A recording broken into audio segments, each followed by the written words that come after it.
This is Mike Moran. I'm the Chief Operational Officer here at Advanced Genomics. I'm here with my Operations Manager, Nisha Patel. We're going to walk you through the use of our portal system so you'll have understanding of how to access and navigate the system in the portal at all times to be able to access the information you need. Nisha? Hello, I'm going to walk you through basically from our webpage on how to log into the portal and then through how to find reports. And Mike will be asking a few questions here and there and that we've been frequently asked. So basically I'm on our webpage, which is www.advgenomics.com. From here, I'm going to click on the Providers tab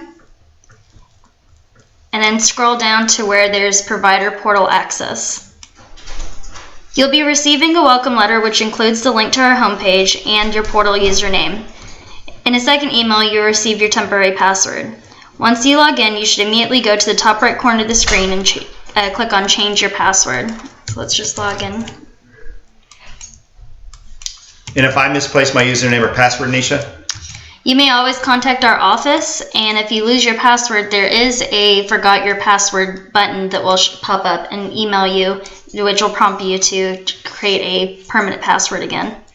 Do I have to use the link that you send me to access the portal system, or can I access it at any time? The link that's included in the email will actually be directly to the login page. However, you can go to our webpage, which was the advgenomics.com, and follow the steps from distributor to portal access from there.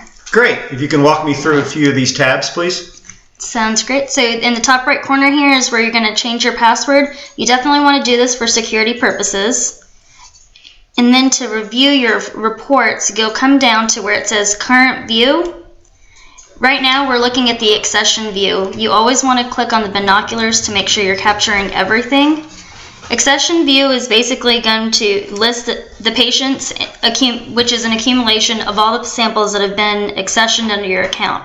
This will include samples that are in the first stages of being received, samples that are currently being processed, and any samples that have been completed or canceled for any reason. When you go back to the current view, you can drop down the menu and click on Pending. Again, you want to click that New Search button to see what's in there. This view will separate samples that have been recently received and that are currently processing from what's already been completed. At the moment, our date parameters don't have anything that are currently pending. So if we open them up from here using our date range search, we can go back to a few months, click on New Search, and that'll populate everything that's been in the system since then. So what does review stand for? What does PCR resulting mean?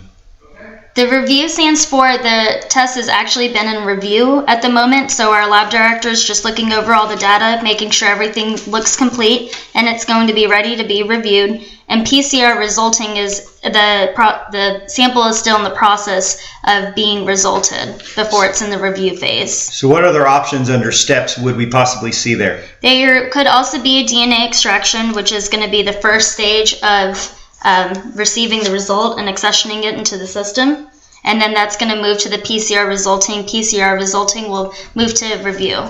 Once it's in the reviewed stage and our lab director takes a look at that data, it's going to move into the complete phase. You can go to the completed report by looking back at this current view, dropping down to the reported canceled, clicking on the new search, and here you're going to see the step has now been moved to complete. To download your report, you're going to click on the PDF icon, which will open up your report in your web browser. And from here, you can either print it straight from your computer or save it on your computer. To go back to your work list to view other patients, you would click on the red button here where it says Back to Work List. So what about the next one where it says Filter? The Filter List By section is going to give you different ways that you can search for a particular patient. For instance, if we were looking for just the patient, you can use their first name or their last name. I just like to put it back onto accession just so it captures everything. But if we're looking for the patient name Test, we would just drop that into there.